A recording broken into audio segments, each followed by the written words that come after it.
கர்த்தருக்கு ஸ்தோத்திரம்.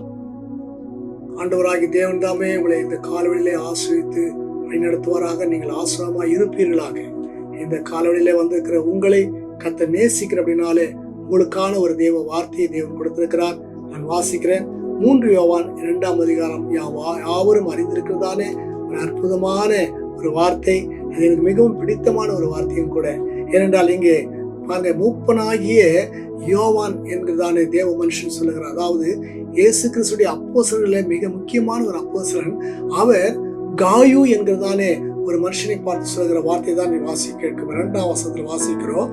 பிரியமானவனே, உன் ஆத்மா வாழ்கிறது போல நீ எல்லாவற்றிலும் வாழ்ந்து சுகமா இருக்கும்படி வேண்டுகிறேன் என்று சொல்லுகிறார்.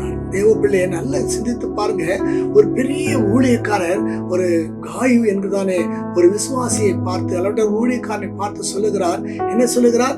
பிரியமானவனே, உன் ஆத்மா வாழ்வது போல எல்லாவற்றிலும் வாழ்ந்து சுகமா இருக்க வேண்டும் என்று வேண்டுகிறேன் என்று சொல்லுகிறார். காரணம் என்ன தெரியுமா?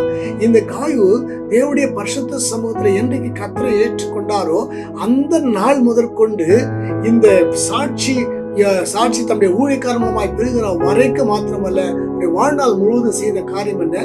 சத்தியத்திலே நடந்து கொண்டாராம். 3ஆம் வசனத்துல வாசிக்கிறோம் பாருங்க. சகோதரர் வந்து நீ சத்தியத்தில் நடந்து கொள்ளுகிறாய் என்று உன்னுடைய உண்மையை குறித்து சாட்சி கொடுத்த போது மிகவும் சந்தோஷப்பட்டேன் என்று சொல்லுகிறார். ஒரு ஊழியக்காரனுக்கு கிடைக்க வேண்டிய ஒரு பெரிய ஆசீர்வாதம் என்ன தெரியுங்களா? சந்தோஷம் என்ன தெரியுங்களா? நம்மால ரட்சிக்கப்பட்ட, நம்மால் தெரிந்து கொள்ளப்பட்டதானே தேவ பிள்ளைகள் சத்தியத்தில் நடந்து கொள்ள வேண்டும். அதுதான் மிக முக்கியமான காரியம். அது மாத்திரமல்ல, உண்மையா இருக்க வேண்டும். இந்த 2 காரியங்கள் இருக்கும்போது பாருங்க, எல்லாவற்றிலும் வாழ்ந்து என்று சொல்லுகிறார். எல்லாவற்றிலும் சொல்லும் போது நம்முடைய பொருளாதாரத்துல, நம்முடைய குடும்ப வாழ்க்கையில, நம்முடைய வேலையில, நாம் பிரயாணம் பண்ணுகிற நேரங்களில எல்லாவற்றிலும் நாம் வாழ்ந்து சுகமாயிருப்பதற்கு நான் வேண்டுகிறேன் என்று சொல்லி யோவான் சொல்றதை நாம் அறிந்திருக்கிறோம். அருமையான தேவ பிள்ளையில எத்தனை மகிமையான ஒரு வார்த்தை. இந்த காயு கிடைத்த ஒரு பெரிய ஸ்லாக்கியம் அதுதான். ஏனென்றால் அவருக்கு கிடைத்ததானே சந்தர்ப்பத்தை ஒரு நாள் விட்டு விடாதபடிக்கு சத்தியத்தை நடந்து கொண்டாராம். அதான் மிக முக்கியம். மிக பிடித்தமான ஒரு வேத பகுதி இது.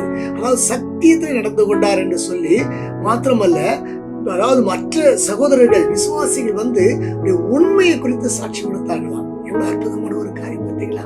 சத்தியத்தில் நடந்து கொள்ளுகிறார், உண்மையா இருக்கிறார். இதை விட பெரிய காரியம் என்ன இருக்க வேண்டியது இருக்கு தேவ பிள்ளைகளை? இன்னைக்கு உங்களுடைய வாழ்க்கையில சத்தியம் இருக்கிறதா? உண்மை இருக்கிறதா? அப்படி என்றால் நீங்கள் எல்லாவற்றிலும் வாழ்ந்து சுகமாயிருப்பதற்கு நான் உங்களுக்காக வேண்டுதல் செய்கிறேன்.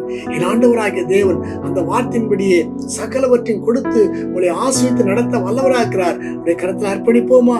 ஆண்டவராகிய தேவன் நிச்சயமாக உங்களை ஆசீர்வதித்து உயர்த்துவார். நாம் ஜெபிப்போம்.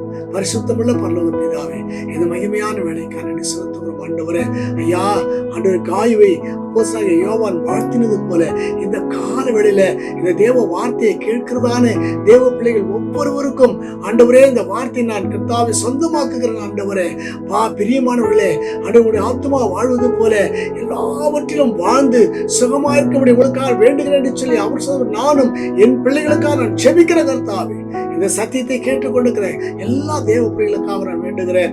அவர்கள் கர்த்தாவே எல்லாவற்றிலும் வாழ்ந்து சுகமாக இருக்க தேவன் உதவி செய்கிறார். ஒருவேளை பல குறைகளோடு வாழ்ந்து கொண்டிருக்கலாம் ஆண்டவரே. ஆனால் இன்றைக்கு ஆண்டவர் சத்தியத்தில் நடந்து கொள்ளும் போது குறைகள் நீங்கி சுகமாய் வாழ கர்த்தர் கிருபை செய்யப்போற தேவருக்காக நன்றி செலுத்துகிறோம். நீர் அப்படியே செய்யப்போற தேவருக்காக நன்றி. ஆசீர்வதியும் இயேசுவின் நாமத்தில் வேண்டிக் கொள்கிறோம் பிதாவே. ஆமென், ஆமென். God bless you. கர்த்தர் உங்களை ஆசீர்வதிப்பாராக.